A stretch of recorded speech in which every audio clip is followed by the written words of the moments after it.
안녕하세요. 김영건입니다. 지금 여러분 저 지도상에 보이는 여기가 네이버 로드뷰입니다. 여기가 용인 죽전에 있는 내대지 마을 위에 삼거리고요. 여기서 오른쪽으로 가면 이제 당국대 캠퍼스로 가는 데입니다. 그리고 지금 여기 보이는 이 라인이 아래쪽으로 내려가면 이제 죽전역. 여기 이 대로변이 보이시는 이 대로변이 내대지 마을 중심 통로거든요. 제가 저번 시간에 말씀드렸던 그 순회역 상가, 그 다음에 제가 그 순회상가 낙찰받으신 분 동생분, 그분 낙찰받아준 상가가 여기 내대지 마을에 있는 여기 피자 가게. 좀 확대를 해볼게요. 참셰프 피자라는 거 보이시죠? 1층 코너 자리 101호 상가입니다. 여기서 제가 오늘 여러분께 정확하게 설명을 드릴게요. 자, 내리고요. 잘 보이시죠? 좀 더 크게 드릴까요?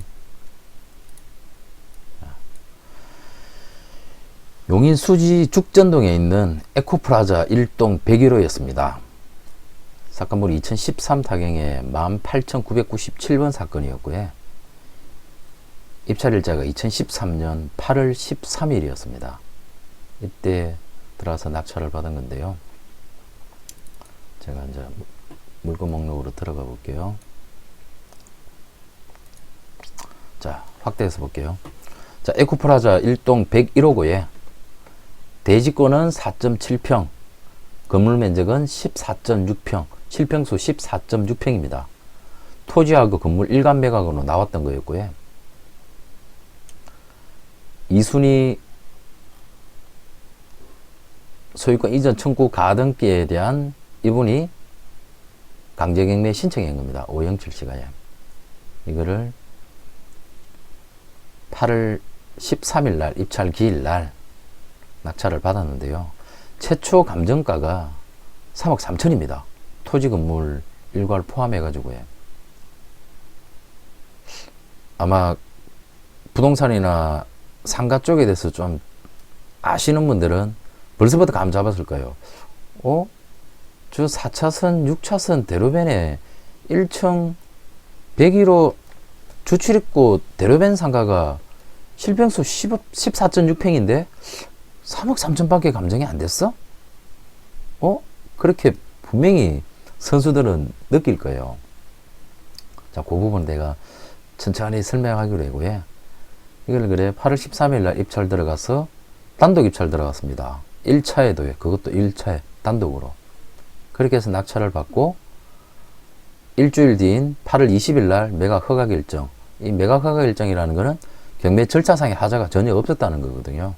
그래서 온전한 절차에 통해서 정상적인 낙찰이 되었다. 그리고 9월 26일이 대금 지급 기한에까지 납부하고 배당을 10월 16일 날 배당 종결 하면서 이 사건은 이제 종결이 된 겁니다. 제가 처음에 사진을 좀 보여드렸지만 이 물건은요, 제가 일단 권리 분석부터 먼저 간단하게 하고요. 그리고 입찰과 명도에 있었던 그 부분들을 제가 정확하게 설명을 드리겠습니다. 이 죽전 내대지 마을 쪽은요, 제가 아는 지인이 그때 여기 가까운 데 살았어요. 죽전에 살고 있었으니까요. 그래서 여기 가서 정말 칼국수도 먹고 제가 자주 다녔던 곳이었어요. 근데 어느 순간 이 물건을 제가 봤어요. 1차 100%인데 봤는데 마침 공교롭게 그 지역에 갈 일이 있어서 갔다가 간 김에 물건이 어떤가 하고 봤죠. 근데 눈에 들어오더라고요. 이 물건이 희한하게. 그래서 다시 와서 그 다음날 권리분석 관계를 먼저 좀 봤어요. 보니까 2010년도에 소유권 이전 매매를 거래가액을 등기부 등본상에 5억 7,700이라고 기재가 되어 있습니다. 다른 문제가 있나 하고 보니까 아무 문제가 없어요. 여기 지금 상가 그때 당시에 에코프라자 1층 101호에 참셰프라는 그 피자 그리고 그거죠 샐러드 바처럼요 그런 걸 운영하고 있었거든요. 근데 이 임차인도 건재당 설정 일자가 2010년도 11월 8일이에요. 이게 말소 기준 권리거든요. 이게 나와 있다시피 말소 기준 권리인데 임차인이 사업자 등록증을 2011년 4월 28일 날 했어요. 그러면은 은행 건재당보다는 늦거든요. 그래서 대항력이 없습니다. 대항력이 없다는 거는 낙찰자로서는 아무 문제 될 게 없어요. 그러면은 이 물건에 대한 시세, 임대료 이 부분을 정확하게 조사를 하면 되는 거거든요. 그래서 내려가서 조사를 했어요. 조사를 하니까 자 이제 사진으로 좀 들어갈게요. 이거는 뒤쪽 사진이고요. 네, 요 지적 양도를 가지고 설명을 드리겠습니다. 이거 가지고 설명을 드려도 될 것 같아요. 지금 본 물건 경매 나와 있는 에코프라자보다 이 아래쪽에 있는 여기 정도 되겠네요. 아파트 입구 쪽이긴 하지만 여기에 있는 실평수 11평, 12평이 채 안 되는 분식집입니다. 떡볶이집요. 그게 월세가 180만원, 건 200만원 가까이 하더라고요. 그리고 상가도 희한하게 이쪽이 반대쪽보다는 상권들이 조금 더 좋았어요. 여기는 보시다시피 주변이 전부 아파트입니다. 그러다 보니까 여기가 붉은색이지만 여기가 근린상업지역입니다. 토지 용도가 예. 근린상업지역은 주거와 관련되어 가지고 밀접한 업종들이 들어와 있거든요.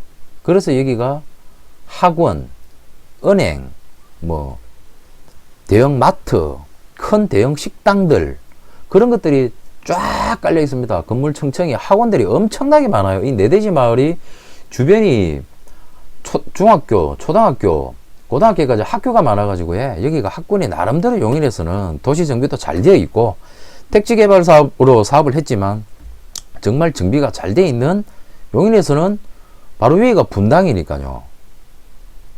분당하고 경계선입니다. 요 죽전 내대지 마을 여기가요. 그러다 보니까 학원들이 너무 많아요. 그러다 보니까 자연스럽게 학생들 그리고 어머님들 애들 데리고 학원 왔다 갔다 차 마시고 그런 상권들이 은근히 형성이 잘 되어 있습니다. 여기가요.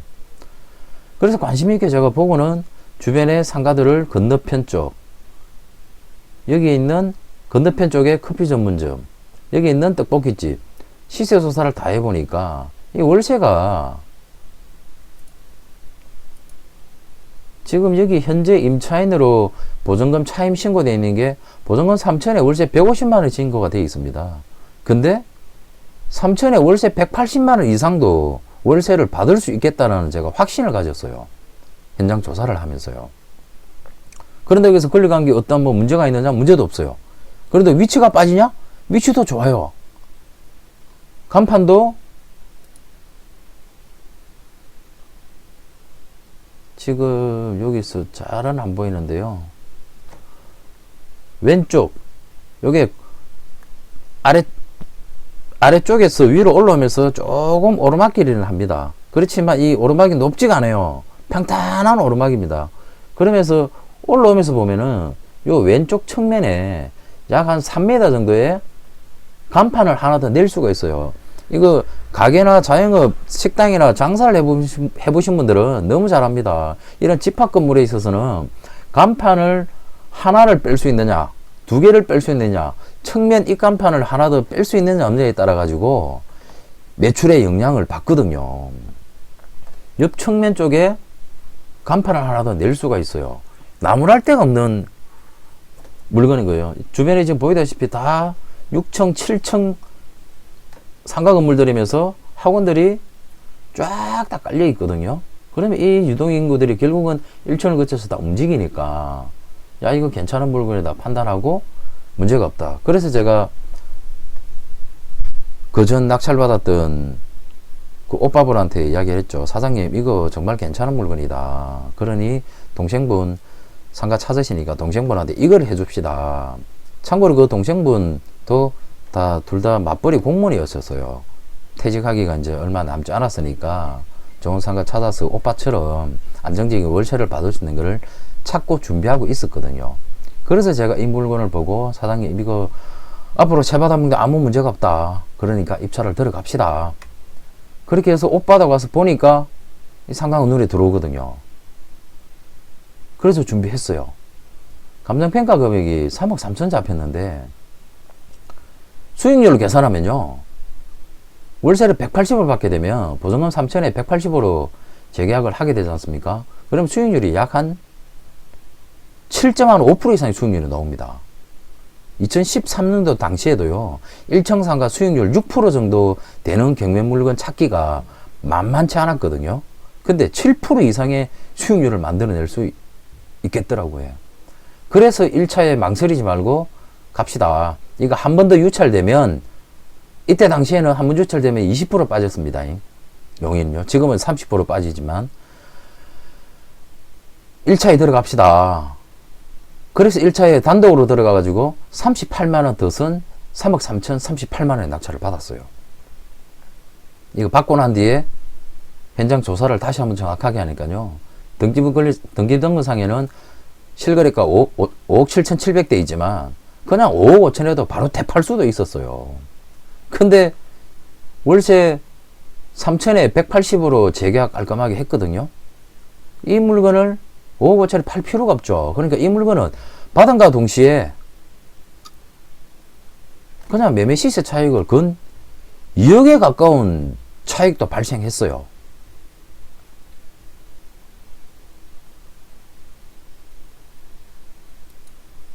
조금 더 구체적으로 설명을 드릴게요. 권리분석에 대해서 여러분들 여기서 내가 두 가지를 설명드릴 게 있습니다.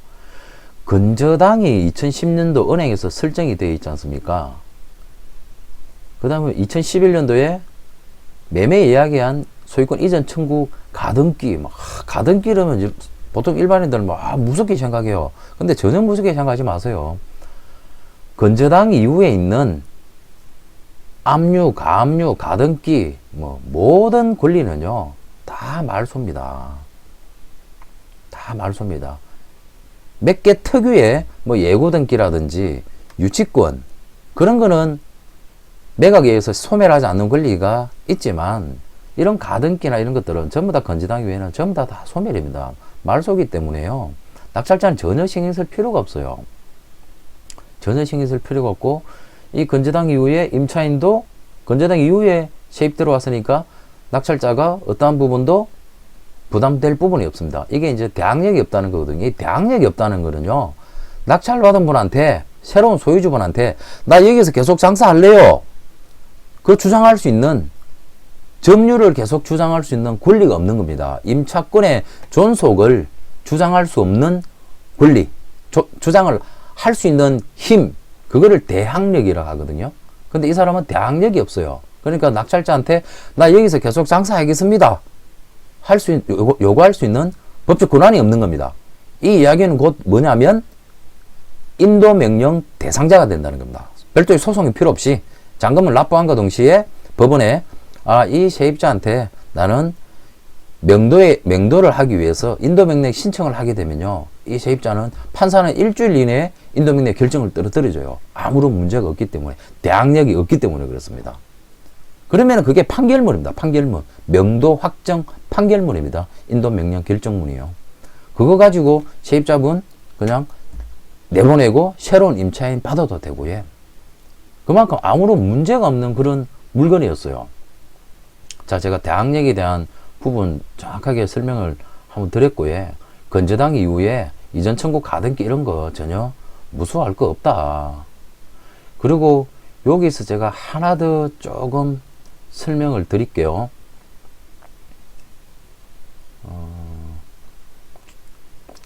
임대차 보호법을 보면요, 여러분들 주택에 대해서는 많이들 아실 겁니다. 주택 임대차 보호법, 소액 임차인에 대한 최우선 변제금 많이들 아시죠? 상가에도 임차인에 대해서 보호하는 그런 규정이 있습니다. 상가임대차 보호법이라고 해.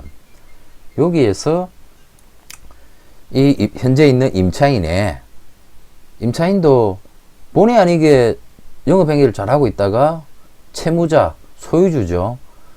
전 소유주가 금전적인 채권 채무 관계 때문에 본의 아니게 자기의 생존권을 박탈당하게 생겼어요. 그러면 여기에 대해서 국가에서는 법으로 보호해 줄 필요가 있거든요. 그래서 만들어졌는 게 주택임대차 보호법처럼 상가에도 상가임대차 보호법이라는 게 존재합니다. 여기서 가장 핵심은요, 다른 것보다 환산보증금을 상가임대차 보호법에, 상가는 다 보증금 월세가 있지 않습니까? 은행이 아닌 이상, 은행은 전세로도 들어가는 경우가 있습니다. 그렇지 않는 이상은 다 보증금의 월세거든요. 그러면 월세에 곱하기 100을 하면은 월세에 대한 환산금이 나와요. 자, 보증금 차임 여러분 잘 보세요. 보증금 3천에 월세가 150이죠. 그럼 월세 150만 원에 곱하기 100을 하면은 1억 5천이죠. 여기다 보증금 3천만 원을 더하면 환산 보증금이 1억 8천만 원이 됩니다. 자, 요거 기억하시고요. 사업자 등록일이 2011년 달 11년도 요게 중요한 게 아닙니다. 건저당 설정일이 언제입니까? 2010년 11월 8일이죠. 2010년 11월 달입니다. 이거를 가지고요. 상가임대차 보호법 세입자 최우선 변제금을 지금 알려드리려고 하는 거거든요. 2010년 11월, 2010년 7월 26일 법이 중간중간에 임차인들의 권리를 보호해주기 위해 가지고 자주 바뀌었어요. 그래서 2010년 11월 달이니까 여기에 해당되죠. 그죠? 여기에 또 행정구역은 경기도 용인입니다. 용인. 여기가 환산보증금이 1억 8천만 원 이하. 아까 1억 8천이었죠. 그죠? 해당이 됩니다. 보증금 3천만 원이었죠? 해당이 됩니다. 그러면은 이 임차인은요, 자기가 할 보호 의무만 다 했으면 소액 임차인으로서 최우선 변제금 900만 원을 받을 수가 있어요. 이거는 대항력하고는 또 다른 겁니다. 대항력은 아까도 말씀드렸다시피 새로운 소유주, 경락자한테 자기의 점유를 계속 주장할 수 있는 권리고, 그 상가임대차 보호법에서 하는 우선 변제금이라는 거는요, 금전적인 부분입니다. 금전적인 부분. 여기서 두 가지 요건을 다 충족을 합니다. 이 임차인이요. 자기가 할 수 있는 법적 조치만 다 해놨으면 자기는 상가 임차인으로서 최우선 변제금 900만 원을 받을 수가 있었어요. 자, 그러면은 자기 법적 보호 의무를 다 했는지 한번 조사해 볼까요? 상가 임차인도 세무서에 가가지고 사업자 등록하죠. 그죠? 사업자 등록하고 점유를 하면은 대항력을 가진다고 합니다. 여기에서 우선 변제권을 가지려 그러면요, 확정일자를 받아야 돼요. 그리고 배당 요구를 배당기일 이내에, 배당 요구 종결이 2013년 6월 14일이었으니까 4월 24일 했으니까 배당 요구 했어요. 사업자 등록 했어요. 그리고 당연히 장사를 하고 있으니까 점유를 했어요. 근데 이 사람이 우선 변제를 받으려 그러면 확정일자를 가지고 있어야 되거든요. 그래야 날짜가 지정이 된다고요. 근데 확정일자가 없어요. 그 네 가지 중에 이 사람은 한 가지를 빠뜨린 겁니다. 이 확정일자를 안 받아 놓으니까 받을 수 있는 소액 임차인으로서의 최우선 변제로서 900만 원을 보증금에 3천만 원 보증금을 다 날리게 생겼으니까 최소 900만 원이라도 보호해 줄 수 있는 상가임대차 보호법이 존재하지만 이분은 확정일자를 안 받아놔가지고 배당금도 못 받는 겁니다.